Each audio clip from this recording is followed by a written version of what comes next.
Mina Malik Hussain, and you're watching The Coffee Table. And did you know that the 22nd of April is Earth Day? And it's not just Earth Day, but Earth Day is also the largest civic event in the world where globally billions of people come together to, exchange notes and to reaffirm their commitment to making this planet a safer, healthier, cleaner place for all of us to live in. And it was recently, we had a show on the climate action strike, and now we're talking about Earth Day, and this is a conversation that we will keep having ad nauseum with all these wonderful people who work tirelessly to make a better life, not just for us, but for our kids and our future generations. Because quite frankly, if the planet is unlivable, none of us will survive. And it's just as simple and as serious as that. And I'm excited to be welcoming on set with me today Ms. Nazifa, who is the Senior Manager of the Climate and Energy Program at WWF, which is the World Wildlife Federation. World Wildlife Fund for Nature. Fund for Nature. And she also heads the Fundraising and Corporate Partnership department there. She is the lead auditor for their environmental management systems and conducts a lot of environmental audits and trainings with institutions and sort of help spread the word. And joining us from all the way from the United Kingdom is Aliza Ayaz, who is a climate activist, a UN Goodwill Ambassador, and the recipient of the UK Youth Outstanding Commitment to Sustainability Award at University College London. Welcome to the show, lady. Thank you. Very excited to have you here. Same here. Yeah. So, Nazifa, when I was talking to activists about climate strike, and I think this is something that always comes up, and one of those things is about how the Earth can't sort of increase in temperature by more than 2 degrees. Sorry, I'm very inarticulate. I was like, it's so bad, it's sort of blowing my mind. So we have to sort of keep it below a 2-degree rise, and preferably a 1.5-degree rise. But these are all things that are covered in the Paris Agreement. Yes. And the Paris Agreement is something that many countries around the world have all collectively committed to. But I want to sort of ask, what is the Paris Agreement? Okay, so Paris Agreement is a legal treaty. It's a UN treaty, and it aims to help countries to define their targets as to how much greenhouse gas emissions can countries reduce. Pakistan is also a signatory to that, and it's been 5 years, the first submissions of the NDCs, which is the nationally determined contributions. So Pakistan also submitted those, and this time, after 5 years, because it's a 5-year cycle, we have to put in all the actions there, which are the actions that lead to this much reduction or the percentages. So that was submitted then, and it's the revision process that is going on at the moment. Yes, and you're involved with that. Yes, we're also doing the project with the Ministry of Climate Change. Yeah. Okay, so it's really interesting that you said that the Paris Agreement is meant to help countries define what they can do. Yes. So to my mind, that seems like every country has a different goals to meet. Of course. It depends on the country, because we are a developing country. They're developed countries. There are other countries who are involved in it. And of course, they're going to design and devise their plans according to what they can do, what is their capacity. And then obviously each country has a different capacity, and I'm sure it also depends on how much pollution one country is contributing to the world as opposed to the other. Well, yes, but at the same time, we also we cannot forget that we need to understand the vulnerability, because Pakistan is one of the top 5 countries vulnerable to climate change effects. Yes. So we need to understand that if we're very vulnerable, we need to ensure that what are the targets, and we need to take quick actions, strong actions, concrete actions with the help of the platform of Paris Agreement. Yeah. So, hi, Aliza, can you hear me? I can hear you. Yeah. Lovely. The internet is not letting us down. Welcome to the show. Thank you so much for having me. It's a pleasure. So Aliza, I wanted to ask, we were talking about countries being vulnerable, and not all countries are vulnerable as others. So what does it mean for a country to be more vulnerable to climate change and its effects? Sure. So it means a number of things. And, before I just jump on to answering that directly, I think the beauty of the Paris Agreement, or any international framework that we're going to use to deal with climate change, is that the Paris Agreement is the first ever universal, legally binding global climate change agreement, which is going to allow countries, whether they're developed or developing, to actually participate in this crisis, which will impact everyone. I agree to a different degree, but the ability to deal with this would obviously depend on the vulnerability of a country. And this usually, varies from mitigation, how to reduce emissions. So it could be a long-term goal of keeping the increase in global average temperature to well below 2 degrees Celsius above pre-industrial levels, or to aim the limit to increase by 1.5 degrees Celsius. And it could also be about transparency and global stock take, come together every 5 years to assess the collective progress towards the long-term goals and inform parties in updating and enhancing their nationally determined contributions, which Nazifa mentioned. Yes. And I think above all, it's the increase in volumetric flow in the rivers in Pakistan, which can result in very severe consequences and floods for nearby populations. So does it, now again, I'm going to ask a very layman sort of question, but it's clear that developing countries are also vulnerable because they simply do not have the resources required to build capacity to deal with climate change. Yep, agreed. So, which is why when we talk about dealing with climate change, it's a role of cities, regions, local authorities, but also civil society, also bankers, lawyers, field workers, statisticians. It really has to be a combined effort, because if you talk about the role of non-party stakeholders, which in layman language we might be like, what is this? And it essentially means people who are addressing climate change, including cities, other subnational authorities, an average citizen, the private sector, and others. And in Pakistan, we know about the shift of power between the public and private sector. So looking at building resilience and decreasing vulnerability to the adverse effects of climate change, especially the health effects, which are both physical and mental. Health effects, that's interesting. What does that mean?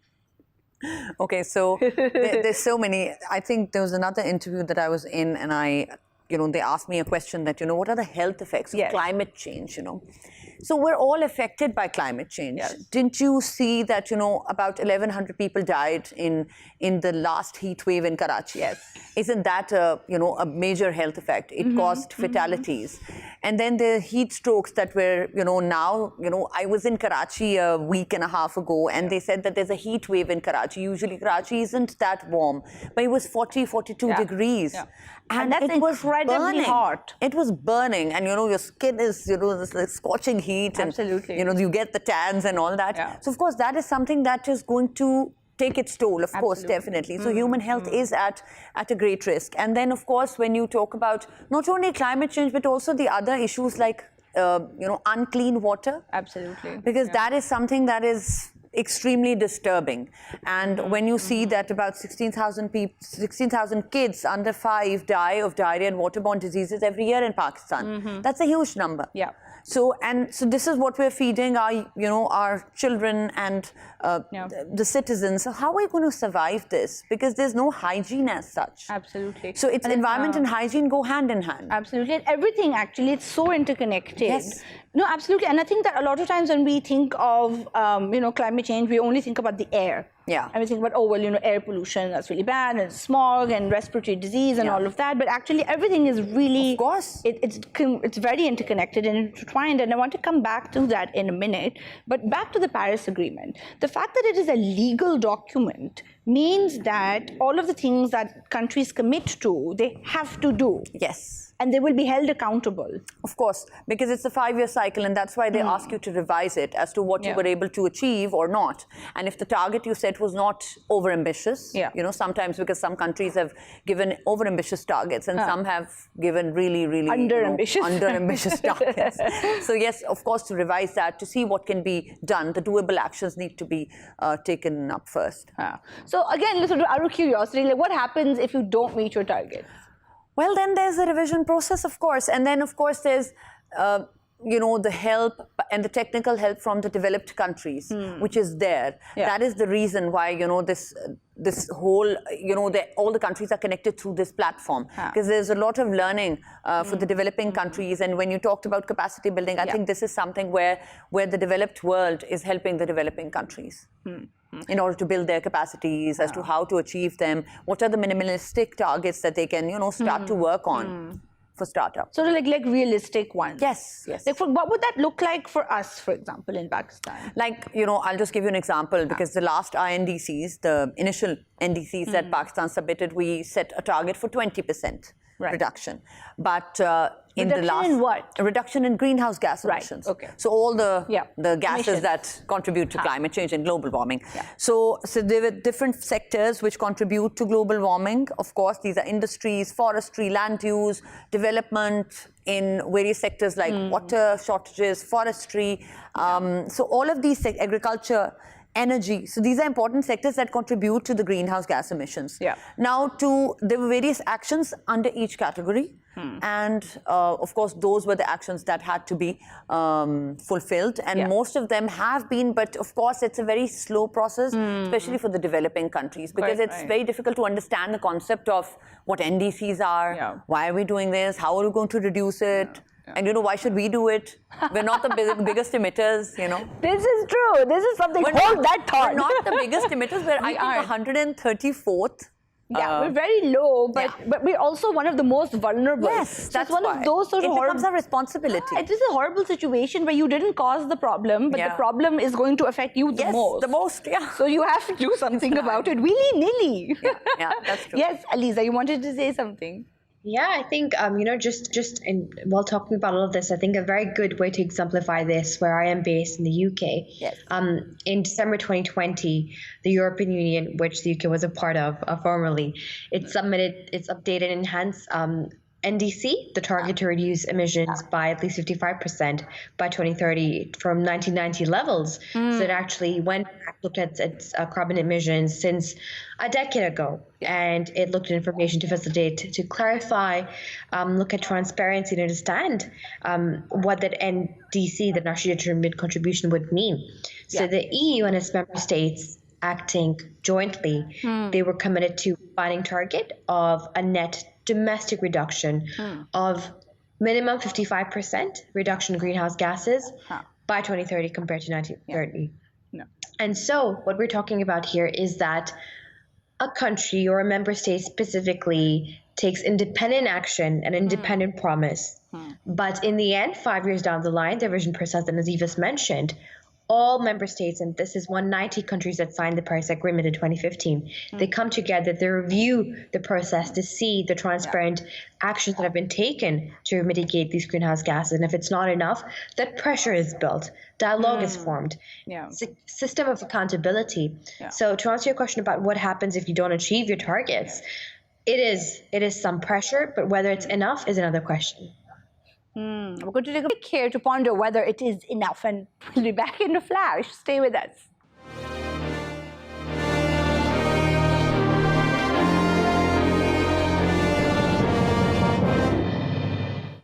Welcome back to the coffee table. We're talking to Nazifa Butt and Aliza Ayaz about Earth Day and about climate mitigation and the Paris Agreement, and it's all awfully important. And I'm also really curious now still about the Paris Agreement, Nazifa. I'm like, what would happen? So basically what we're looking at is that with 5 years, and all countries are reviewing now their NDCs, which they agreed on. And in a way, this is sort of new ground for everybody, or a lot of countries around the world, because this is the first time that everybody's come together to kind of make this concentrated effort to do it. Yeah, and rather a more quantified effort, yes.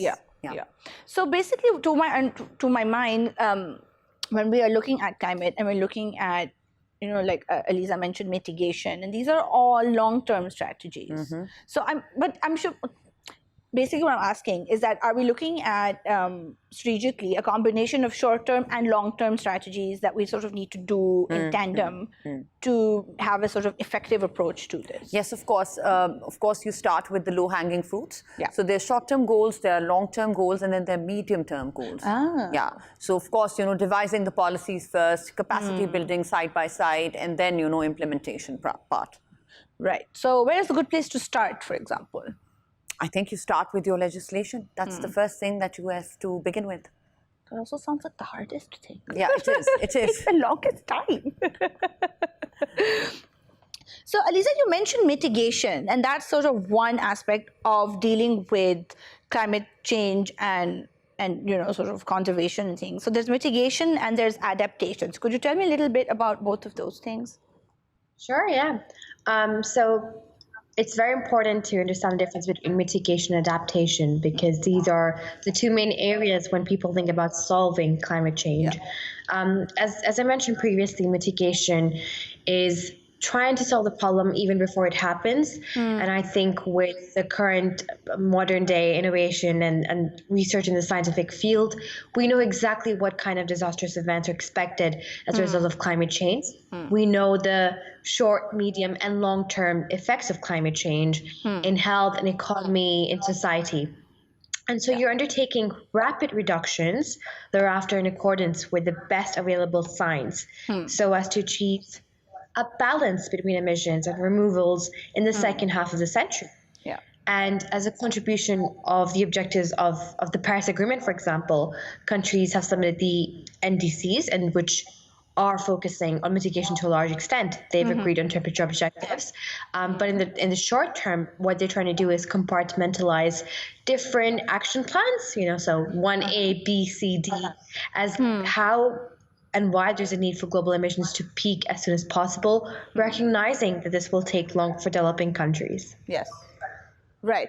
So again, now I keep coming back to this because to me, it's, I know it is what it is, but developing countries are not the main contributors to emissions in the sort of global arena, where we have developed countries are emitting the most pollutants, but it seems like a lot of the burden on dealing with that is falling on developing countries, because they are the ones who will be the hardest hit and are being hardest hit by climate change. So does the Paris Agreement sort of take into account that, and are developing countries held to a sort of higher goals that they have to meet? I always say this about climate change. No country, no political constitution, not even one as powerful as the US or UK can solve this challenge alone. Yeah.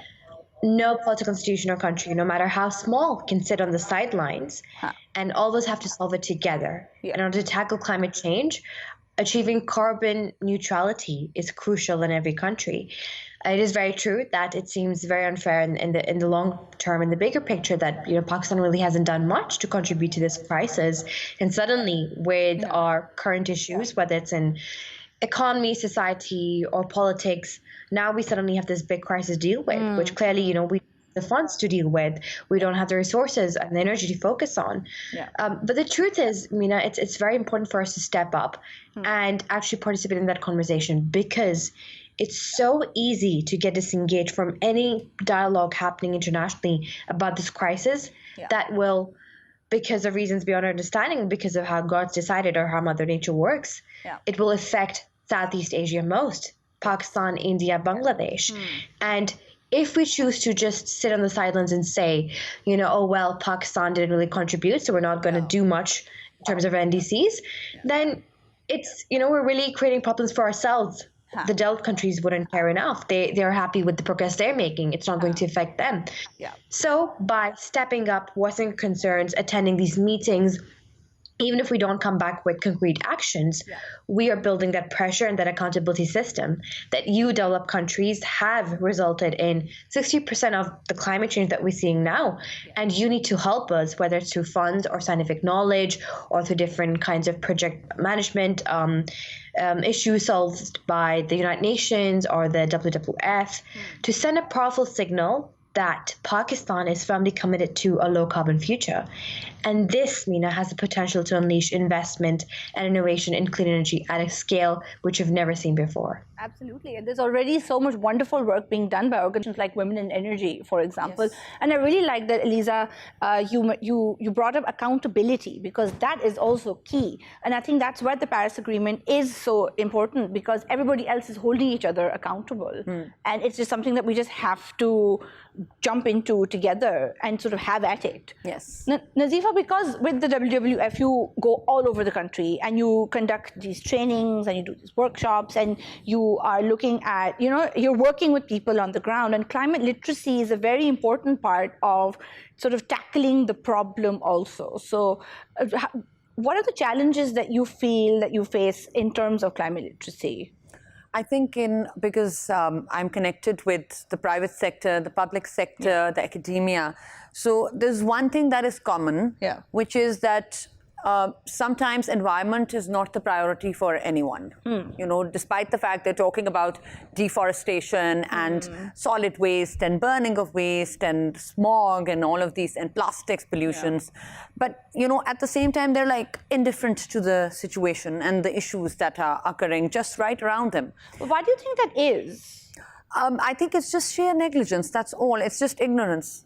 Or the sort of the connection between, like you said, you know, like cities getting hotter, the air getting worse, and the water being bad, that people are sort of not making the connection between that and crop burning, for example, or throwing your trash into the ocean, for example. And I think at this whole education system that we have right now, I think we should have the environmental components added in the curriculum from a very early stage. Because then they can recognize, they can actually find out, identify the problems. Oh, this is happening because of this. You know, right now they just blame it. Oh, it's because of the weather. You know, everything is because of the weather. So there's nothing that we are doing to the city. But unfortunately, it is connected, and you know, it is our problem because we create it. You know, because like there's a lot of traffic, poorly maintained cars. Now they're being challaned after you know, the smog commission and you know, so many stringent action that the Punjab government started taking.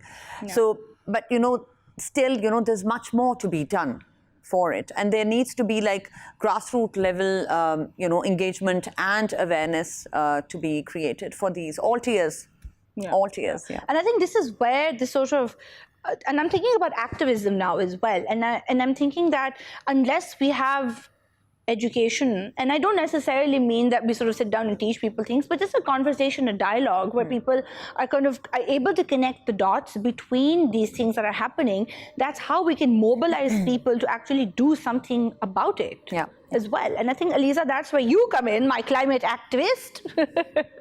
So, you know, but I was looking at the Earth Day website as well, and they were talking about acts of green and how individuals can make a difference. And I think that this is something that people often wonder and sort of talk about, that how much change can individuals make, really? But I think that's where activists sort of come in and are like, well, we can do a lot. Very true. I think, you know, with so many experts on climate change, here in the UK, for example, many people ask me, you know, what can they personally do about it? And how does this fit into the bigger picture? You know, I've spoken to scientists, I've spoken to average citizens, I've spoken to bankers, and really trying to understand how climate change is going to affect people at all levels. Personal action is essential to raise the importance of issues to policymakers and businesses. Using your voice as a consumer, a customer, a member of the electorate, and an active citizen will lead to changes on a much grander scale. And, you know, there's numerous ways you can talk about recycling, tree plantation, and so on. But, you know, there's actually been some good research on this, which I want to cite. There's been a briefing paper and an animation that highlights the co-benefits of climate action. And when Nazifa was talking about climate literacy, one thing that I agree upon is, you know, climate science and energy are complex topics with rapidly developing science and technology and the potential for controversy here. So how can educators effectively bring these important subjects to the classrooms? There are many ways to approach this, to approach energy and climate, depending on the grade level, the course topics, instructional method. Through my organization that I founded, the Climate Action Society, I was actually working on a climate curriculum for students in year 4. So just having cartoons and animated series and kind of subconsciously telling them that some of the things that we're doing can be changed. Our diets, the amount of times we fly, you know, using public transport. And I know it's not completely viable in Pakistan, but in countries like the UK, it very much is. In London, for instance, you wouldn't think about, okay, I'm going to go outside in my car. You would think about, I'm going outside on a bike or on the bus. And this is what needs to happen. Developed countries are 20 years ahead of us in some ways, in our thinking, in the way we are leading our lives. And so what developing countries need to do to save on their time and energy and meet their NDCs is to think about sustainable lifestyle changes. Specifically, I think in Pakistan, we can begin with the fashion industry, for example. You know, we make so many new clothes in a year. We've got the best, beautiful designers, which even I love and personally I struggle with. And whenever people ask me what changes we can make, I always give them my example and I begin by telling them how hard it has been, and I don't have a fully sustainable lifestyle yet. I'm getting there. I've cut down my meat consumption. I'm cutting down the amount of travel. And it's really difficult, especially when I have a family that's based all across the world and I want to see them multiple times in a year. So it's taken a lot of changes. But I think what's important at a grassroots level is when we talk about climate literacy is, number one, understanding the essential principles of Earth's climate system. So how does the natural Earth system work? And how has human intervention affected that? Not all of the human actions are bad. Actually, the rise in temperature is good in a lot of ways. So what is the difference between that good temperature rise and that bad temperature rise? And see how we can communicate that climate change in a meaningful way, in a positive way. Don't scare people off, because 75% of people my age, and in a survey it was revealed that they're more scared about climate change. They are terrified about what's going to happen. So we need to be more positive about the changes that they can make to make them informed and responsible decisions. I think that's really important, is to not be terrified. Like, I feel like right on a small level, if you want to think about that, there should be some fear driving you. But I think that it's really helpful. All the things that Aliza has pointed out is that and this goes back to mitigation, and this goes back to the science, and this goes back to all the research that we're doing, that we are able to understand that this action will have this consequence. Ergo, if we're able to kind of modify the action, then we can influence the outcome definitely of that. But again, do you feel like it becomes really complicated also because everything is so intertwined? So for example, if we are looking at clean air and clean water and, sort of clean earth, as it were, as the sort of three main things that we have to kind of look at. But so, for example, if we are like solid waste management, for example, if we're throwing our trash in landfills and then also into the water, then one thing has like a two-pronged effect. So sort of you open one door and then three others open as well. So it's that's where responsible consumption comes in.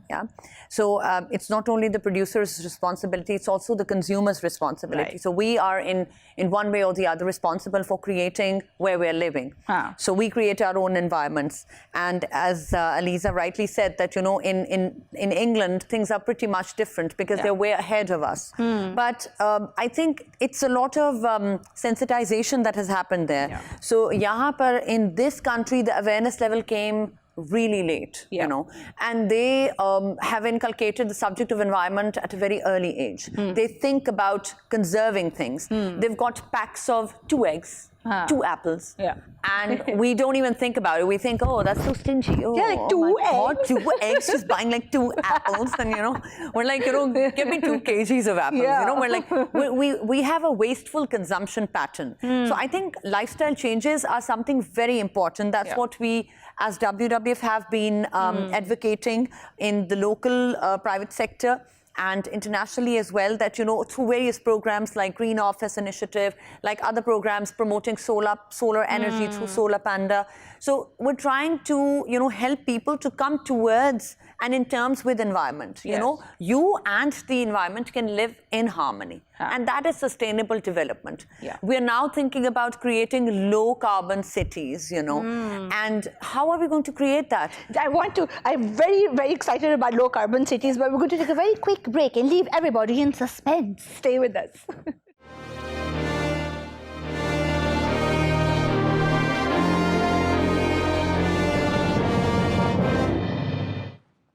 Welcome back to the coffee table. We're talking to climate activist Aliza Ayaz and Nazifa Butt from the WWF about Earth Day and climate change and mitigation and all sorts of like super duper interesting things. And one thing that I'm really invested in before the break, when I sort of leapt in, Nazifa, at you, and I was just like, suspense, is about green cities and the idea of making cities that are low carbon and that are green. And I know that, well, okay, let's forget about what I know, but tell me what you know. So what's a low carbon city? What does that mean? Okay, ideally a low carbon city or a sustainable city is a one which is where environment and people live together with the lowest amount of burden on the environment. Right. And there's healthy biodiversity there as well, along with people having less health problems and less emissions and less greenhouse gases. So this is like a simplified definition.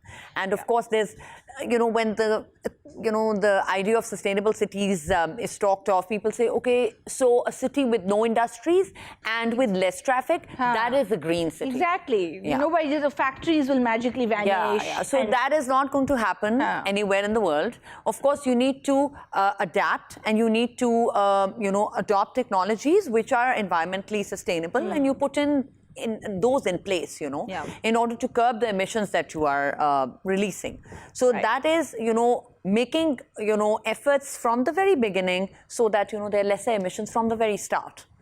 And greening is one very easy component that you can add to make your cities low carbon. So greening, like literally just planting trees in your city? In various ways, of course. There are various ways. And I know that, like, for example, Afforestation Pakistan has been doing this wonderful work, and they've been creating these urban forests, and they've also got a Miyawaki forest or two here in Lahore, which is really fascinating. So tell me about a Miyawaki forest. Okay, so benefits of the audience. So a Miyawaki forest is a forest which you can plant in the urban areas, and it's to pick up various and different types of native species. You put them in one place very closely planted, and where they can only get sunlight from the top, so that they grow upwards. So this was a Japanese botanist, Miyawaki, who developed the concept, because in Japan, there's less space, and they've got an ultimate architecture and amazing cities. I mean, you have to visit that, like Tokyo and Yokohama. I've happened to visit those, and they were amazing cities. I mean, they've got rooftop gardening, they've got vertical gardening, they've got these Miyawaki forests everywhere. The parks are form of Miyawaki forests. You can give those examples. So and they've tried, although their population is much more than the space that they have, but through vertical architecture, they've tried to curb the situation. That's fantastic, and it's really promising for us because we are still a developing country, and we have examples like the Japanese one, where we can see how you can sort of maximize space and also maximize utility and sort of environmental potential there also. Because if you can have vertical gardening, which is like literally growing things upwards and sort of not like hanging pots on walls, but it's much more complex than that. Yes, Aliza, you wanted to weigh in.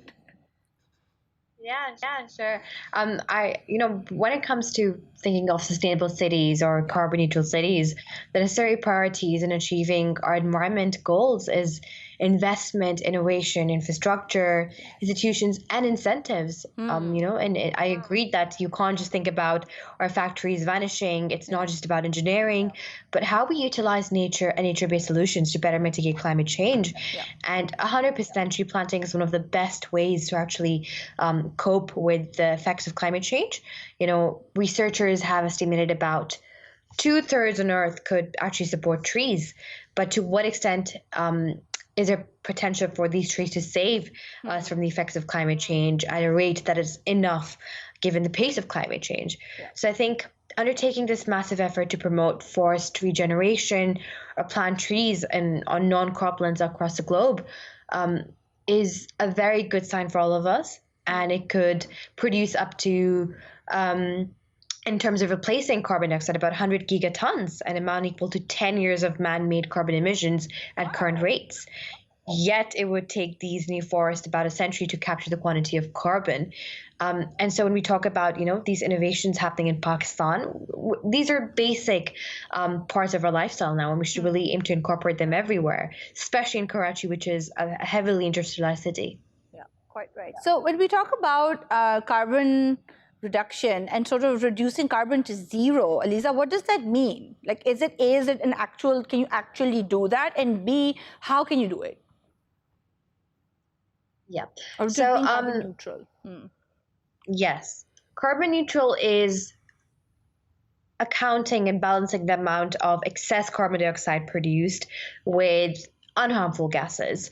And it's generally used for carbon, but it's not just carbon dioxide. So any of the greenhouse gases, which are contributing to climate change. The CFCs, for example, which are harmful for our health as well.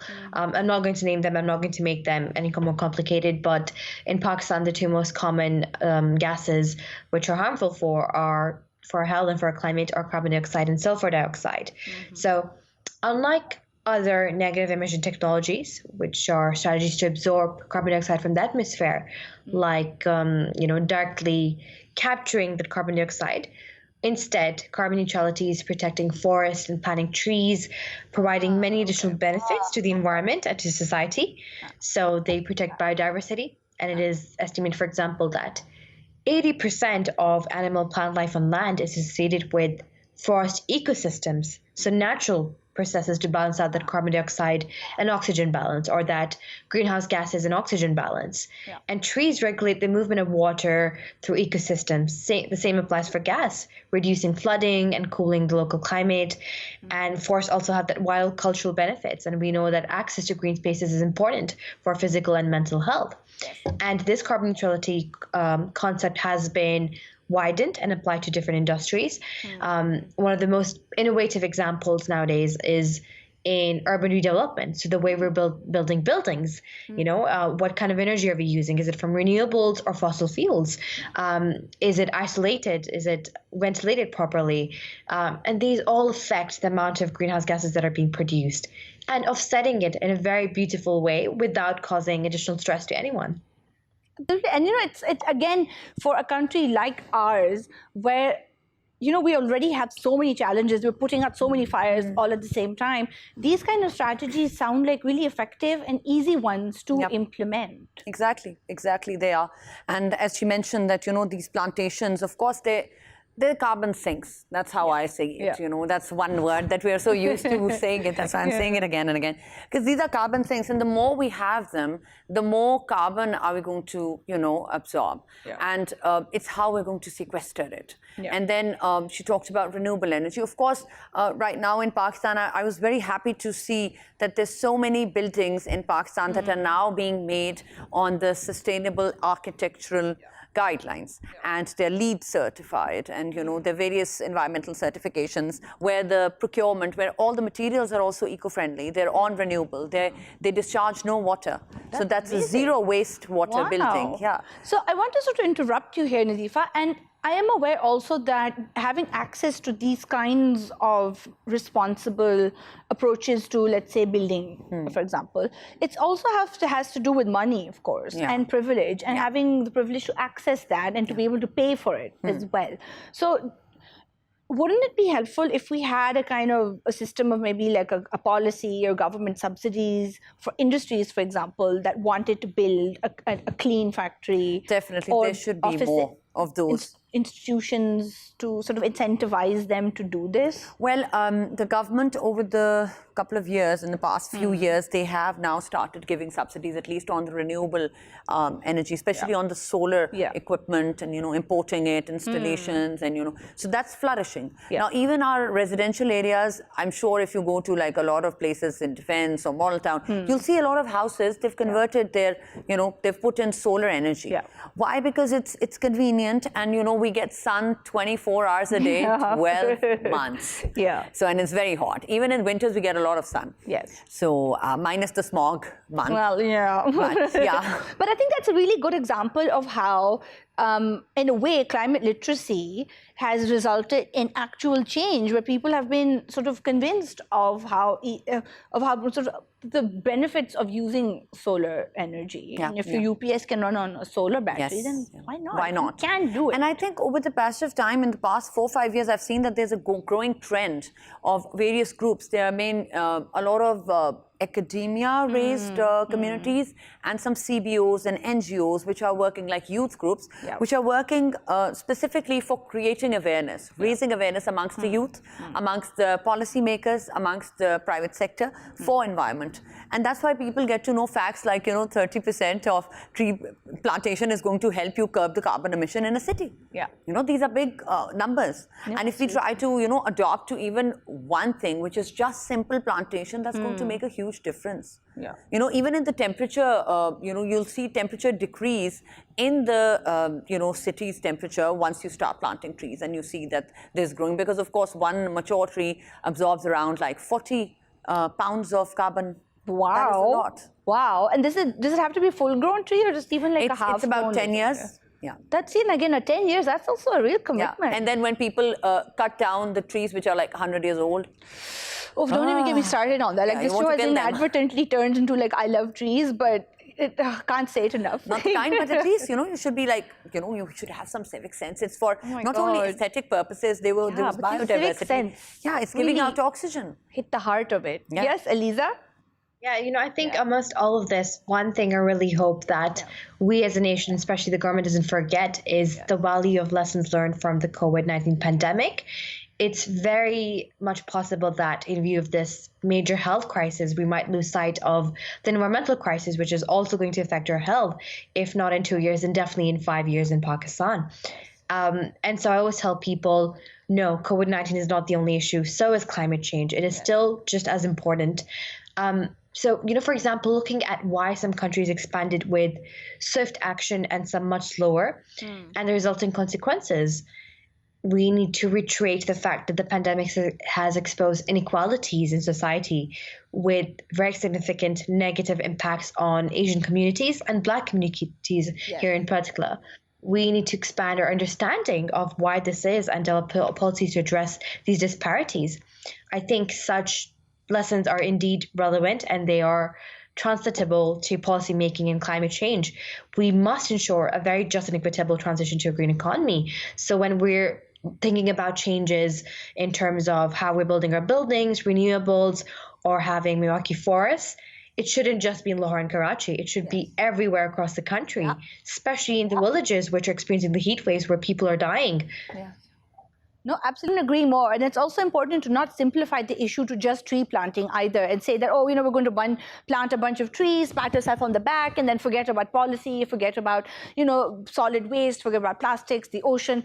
Everything and is sort of needs to be seen in conjunction with each other. And I think that is really great, Aliza, that you brought up the pandemic as well, because I feel like on many levels, it's also shown us alternative ways to live. Like, if you can work from home, then you don't need to be in a car going to an office, polluting sort of the streets along the way. Agreed, yeah. Factories can run on different schedules. Yes. Offices can run on different schedules. We can live in healthier ways. And I think that generally, even like as a lay person in Lahore, we've seen over the last year, we've seen bluer skies than we have in a long time. Yeah.